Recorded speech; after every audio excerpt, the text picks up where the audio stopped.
भावनपुर नामक गांव में एक गरीब किसान रघुवीर रहता था। उसके परिवार में उसकी पत्नी सीता, दो बच्चे गौरी और अमर थे। रघुवीर के पास जमीन तो थी, लेकिन साधन ना के बराबर थे। कुछ समय पहले उसके पास एक बैल था जो उसने अपनी गरीबी के कारण बेच दिया। परिवार की हालत बहुत ही दयनीय स्थिति में थी।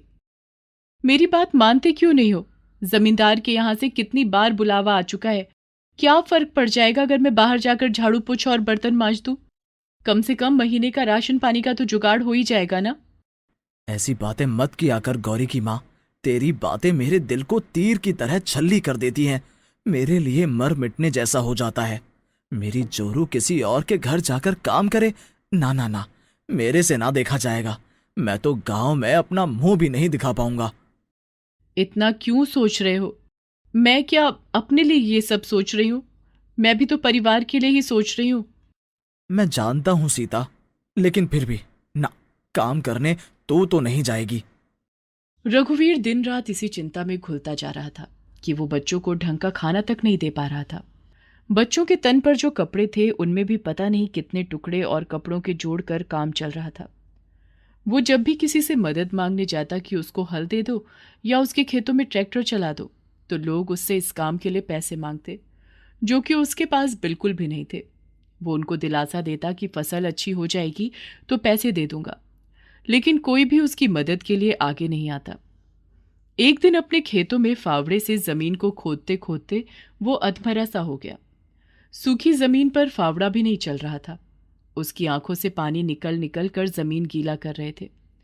उसकी आंखों के आगे बार बार अपने परिवार का चेहरा आ रहा था। इस समय वो अपने आप को इतना लाचार और निसहाय महसूस कर रहा था, और गांव का जमींदार गिद्ध की तरह उसकी जमीन पर आंखें गड़ाए बैठा था कि कब वो उससे मदद मांगने आए और वो उसकी जमीन हथिया ले।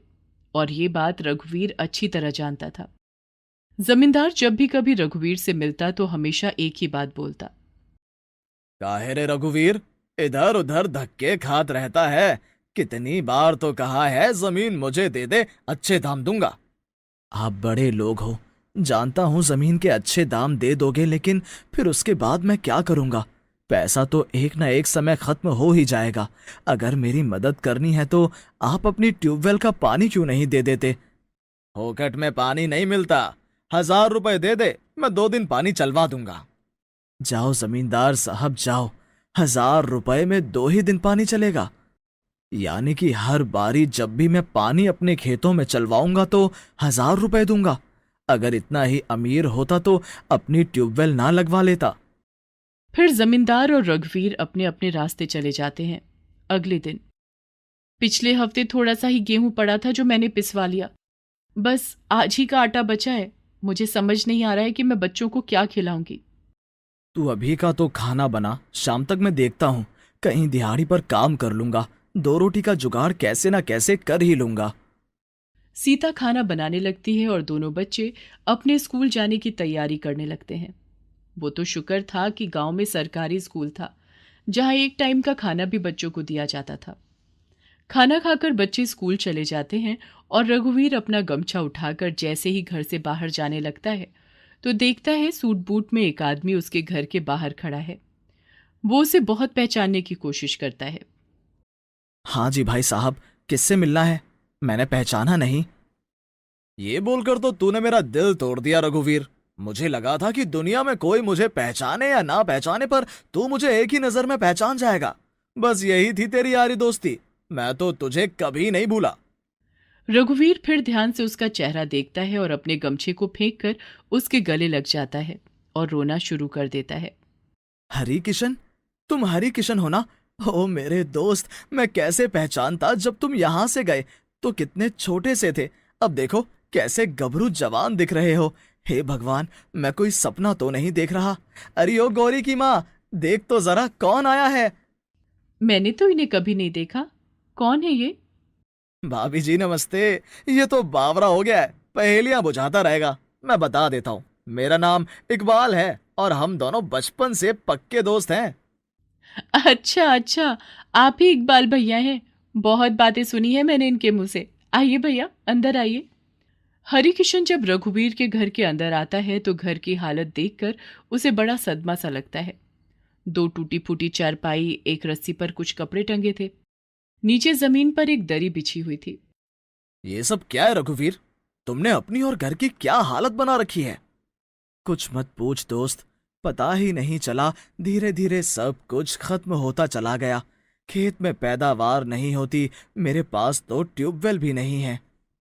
लोगों से पानी मांगता हूं तो वो पैसे मांगते हैं और मेरे पास पैसे भी नहीं हैं। जैसे तैसे जिंदगी की गाड़ी बस चल रही है। तो तूने कभी मुझे ये बात बताई क्यों नहीं? ओह, तुम्हारे पास तो मेरा एड्रेस भी नहीं था और इस बीच में कभी गांव भी तो नहीं आया मैं। ये सब छोड़ो और मुझे ये बता कि गांव कैसे आना हुआ और तेरे परिवार में कौन कौन है? शादी वादी हुई तेरी या नहीं? हाँ हाँ भाई, सब ठीक है। बाबा गुजर चुके हैं, अम्मा है और शादी हो चुकी है मेरी बीवी जरीना और दो बच्चे भी हैं। बेफिक्र रहे, कुछ समय बाद वो लोग भी गांव आएंगे। पहले मैं यहाँ पर उनके रहने का ठिकाना अच्छे से बना लूं। अरे, तू तो इतना बड़ा बाबू बन गया है, फिर गांव क्यों आना? यार, अपनी मिट्टी की बात ही कुछ और होती है। वो तो बाबा की सरकारी नौकरी थी, इसलिए हमें यहाँ से जाना पड़ा, पर दिल तो मेरा गांव में ही रह गया था। मैं और मेरी पत्नी, हम दोनों ही अपने खेतों में खेती करने का सोच रहे हैं। तब तक सीता खाने के लिए जो भी रूखा सूखा था घर में वो हरिकिशन के सामने रख देती है, जिसे हरिकिशन बड़े मजे से खाता है। फिर वो रघुवीर को बताता है कि वो और उसकी पत्नी एग्रीकल्चर में प्रोफेसर हैं और उन्होंने नए नए तरीकों की खेती करना सीखा है। अपनी जमीनों पर अब वो खेती करेंगे और गांव के लोगों को भी खेती करना सिखाएंगे। तो एक बार मेरे बारे में भी सोच, मुझे भी कुछ बता। खेत ऐसे ही पड़े हुए हैं। तो फिक्र मत कर, हम मिलकर जल्दी सब कुछ कर लेंगे। अगले दिन ही हरिकिशन रघुवीर के साथ अपने खेतों में जाता है, जमीन का मुआयना करता है और कुछ मजदूरों को बुलाकर ट्यूबवेल लगवाता है। रघुवीर के साथ जाकर वो बढ़िया किस्म के अलग अलग तरह के बीज लेकर आता है। फिर उसे बताता है कि एक ही खेती के भरोसे नहीं रहना है, अब हर मौसम के हिसाब से खेती की जा सकती है। एक ही खेत में अलग अलग तरह की खेती करो। ये बातें सुन के रघुवीर जैसे जैसे हरिकिशन को बोलता है वैसे वैसे अपनी खेती करता है। दोनों दोस्त अपने अपने खेतों में मेहनत करते हैं। हरिकिशन का घर काफी पुराना हो चुका था, इसलिए वो उसे मरम्मत के लिए दे देता है, जो कि अब लगभग पूरा हो चुका था। 2 महीने बीतते बीतते ही रघुवीर देखता है कि उसके खेतों में सब्जियां उग गईं, जिसे वो हरिकिशन की मदद से मंडी में बेचता है और मुनाफा कमाता है। घर आते समय, हरिकिशन, आज तेरी वजह से मैं इतने कम समय में मुनाफा कमा पाया। सच में तू किसी फरिश्ते की तरह मेरी जिंदगी में आया है, जब मैं पूरी तरह नाउम्मीद हो गया था। कैसी बातें कर रहा है? हम दोनों दोस्त हैं और एक दूसरे के काम नहीं आएंगे तो भला फिर हमारा क्या फायदा? सुन, कल मेरा परिवार भी गांव आ रहा है। भाभी से कहना कि अच्छा अच्छा खाना बनाकर रखें।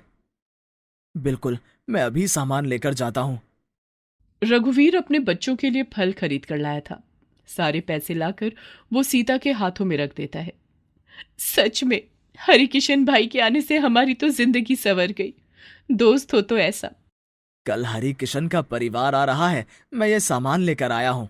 अच्छा अच्छा खाना बना लेना। हाँ हाँ, मैं सब बना लूंगी। अगले दिन रेलवे स्टेशन से हरिकिशन और रघुवीर हरिकिशन की फैमिली को लेकर आते हैं।